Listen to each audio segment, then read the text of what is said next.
भगवान उपासक हैं किलिम बीज के, उन्होंने अपनी मुरली में रख कर के उस बीज मंत्र को जो फूंका, उसी त्रिलोकी में उसके स्वर जैसे गए हैं, तो वहां से देवताओं की स्त्रियां हैं, देव कन्याएं हैं, वो सब दौड़ी चली आ रही हैं। देवता भी दौड़े चले आ रहे हैं साहब, पुरुष भी दौड़े चले आ रहे हैं, और सब उस महारास में, रास में प्रवेश करने के लिए तैयार हो रहे हैं।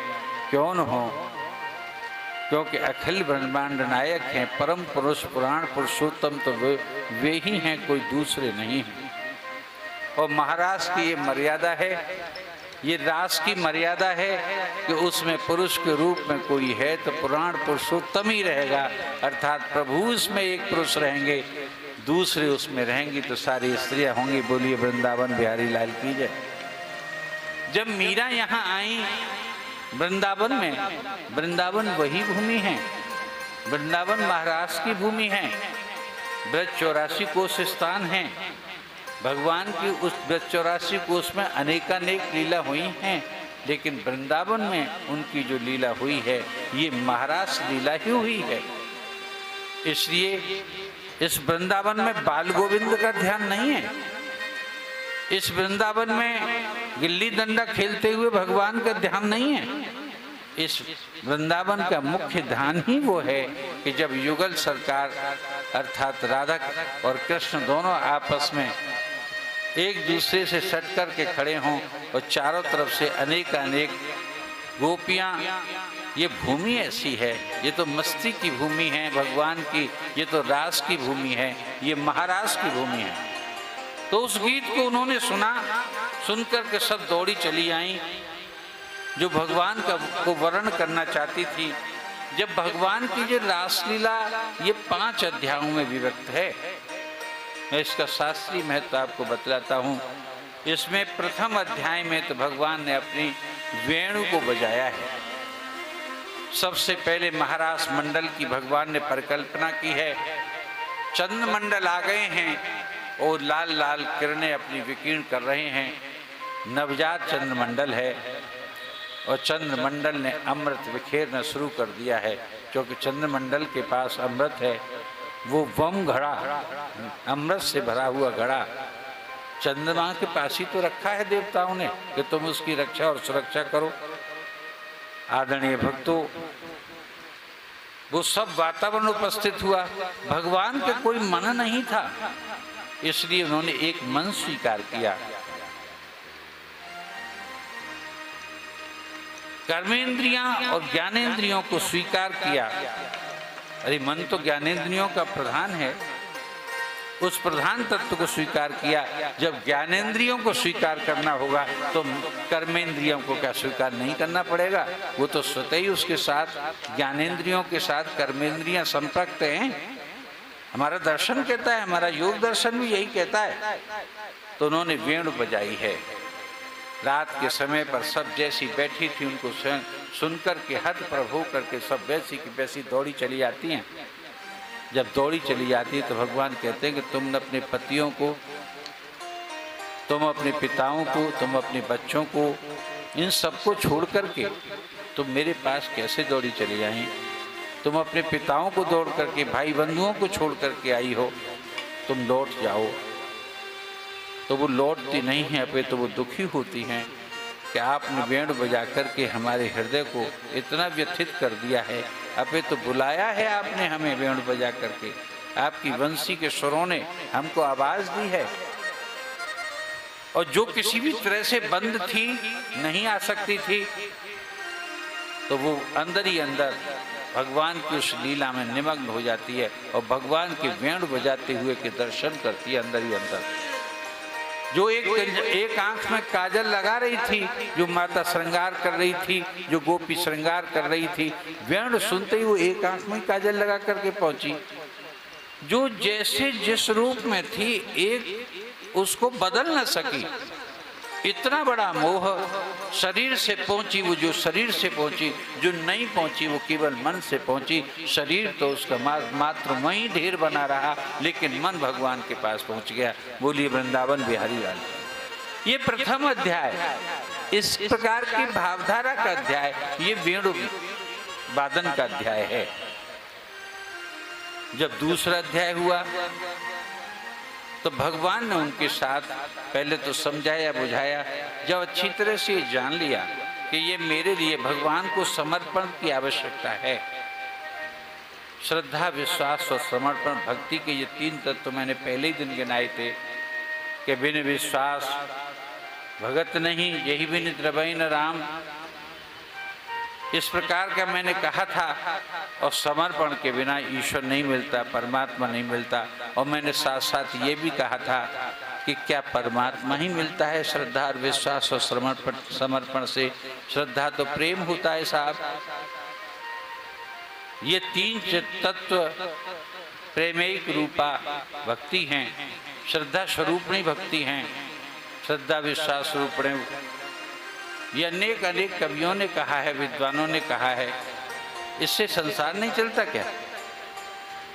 जितनी आवश्यकता भगवान को पाने के लिए है हमें विश्वास की, श्रद्धा की अर्थात प्रेम की, उतना संसार चलाने के लिए भी है। बोलिए वृंदावन बिहारी लाल की।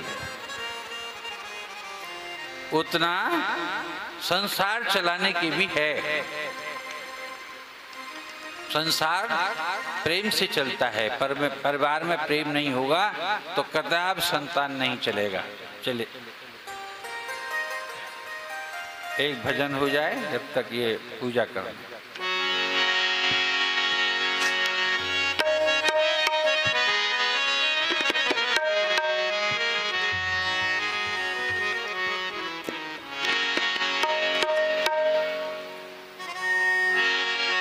बोलिए बांके बिहारी लाल की जय।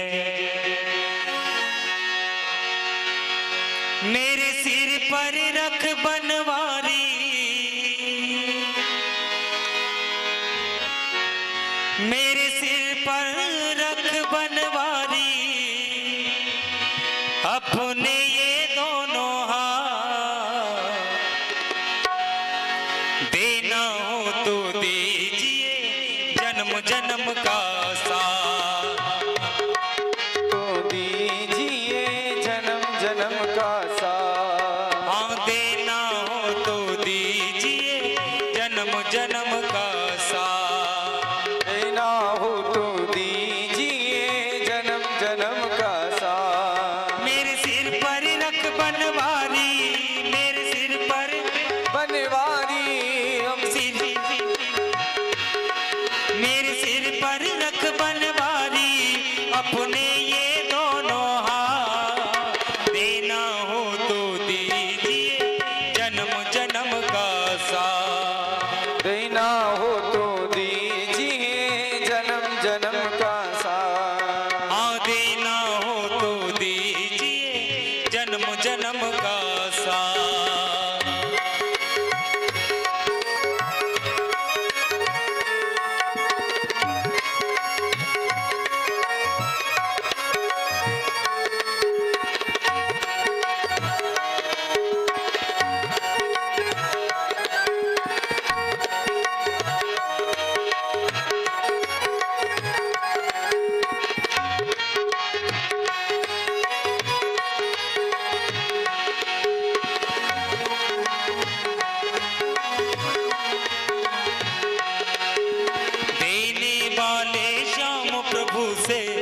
और दौलत क्या मांगे, देने वाले श्याम प्रभु से धन और दौलत क्या मांगे, देने वाले श्याम प्रभु से धन और दौलत क्या मांगे, देने वाले श्याम प्रभु से धन और दौलत क्या मांगे। श्याम प्रभु से मांगे तो फिर नाम और इज्जत क्या मांगे, श्याम प्रभु से मांगे तो फिर नाम और इज्जत क्या मांगे। मेरे जीवन में अब कर दे, मेरे जीवन में अब कर दे, मेरे जीवन में अब कर दे, जीवन में अब कर दे, कृपा की एक वर्षा, देना हो तो दीजिए जन्म जन्म का साथ, देना हो तो दीजिए जन्म जन्म का साथ, देना हो तो दीजिए जन्म जन्म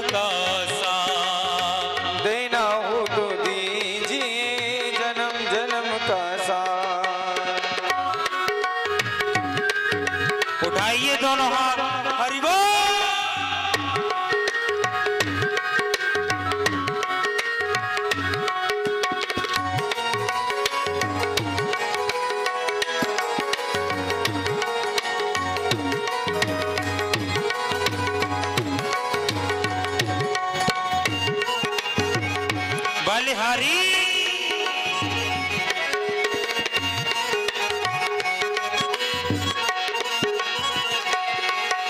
श्याम तेरे चरणों की धूली धन रख करके भगवान ने फूंका। भगवान के मन नहीं था, मन स्वीकार किया। कर्मेंद्रियों और ज्ञानेंद्रियों का संगम भगवान ने अपने शरीर में बनाया।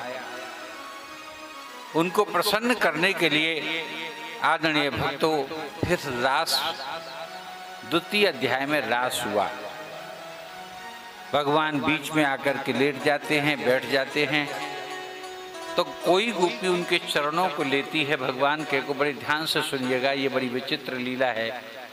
ये मन में नाना प्रकार के दुष्प्रभाव भी लाती है, लेकिन जब सुनकर के इसके महत्व को व्यक्ति जान जाता है तो उसका जन्म जन्मांतर से उसके वासना को भी शांत कर देती है, उसे समाप्त कर देती है।